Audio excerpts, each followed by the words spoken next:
Hi, I'm Kay Mosier-McDivitt. I'm a technical assistant specialist with the Center for Capacity Building with the Alliance. And this blog series is a continuation of the blogs that we've been doing on the how to plan a learning collaborative on rapid rehousing. What I want to do in this series of videos is talk about how to facilitate the first session. And when I think about the first session, I think about it as two parts. And so as I go through this, I'm going to be breaking this down into these two different parts. Part one of the session is the overarching learning collaborative goals, what you want to set up in the overarching learning collaboratives. Part two then, that we'll do in a separate video blog, is going to be on the organizational work.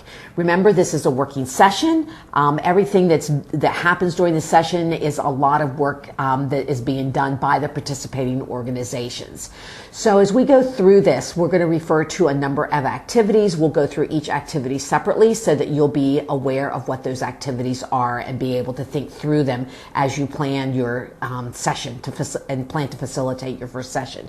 So the second thing that I want to talk a little bit about as we think about what to do in facilitating the session is that there are like two or three points that I thought I should really make when you prepare for the session. First of all, you want to have the teams come prepared for the session with a number of materials. Again, I said earlier it was a working session, so as a working session, they need to have those materials with them. So some of the things they need to be bringing with them are their pre-work packet materials that they did, copies of their policies and procedures, their job descriptions, eligibility standards, and housing barrier assessment tools.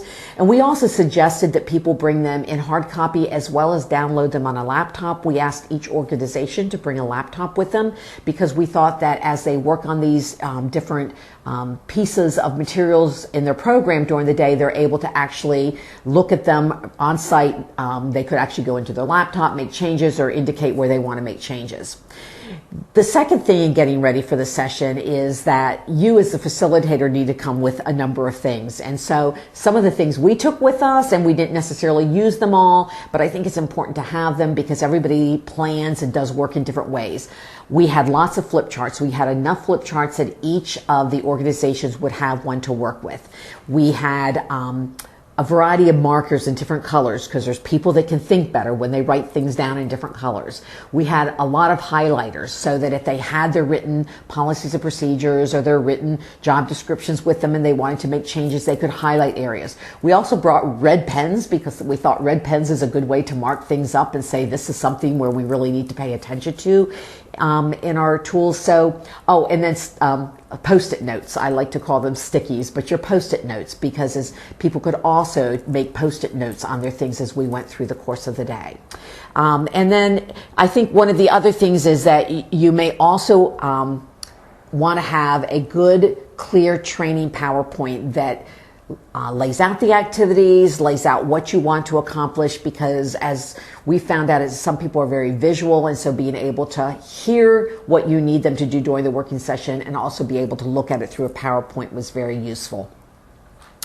So then as we think through the preparation and getting ready for the first session, I think that it's really important to set the stage and remember that when you design your learning collaborative meetings is that you're not going to have organizations that are at the same level of providing rapid rehousing. You're going to have organizations that may have a lot of experience in rapid rehousing. You may have some organizations that are really new to rapid rehousing.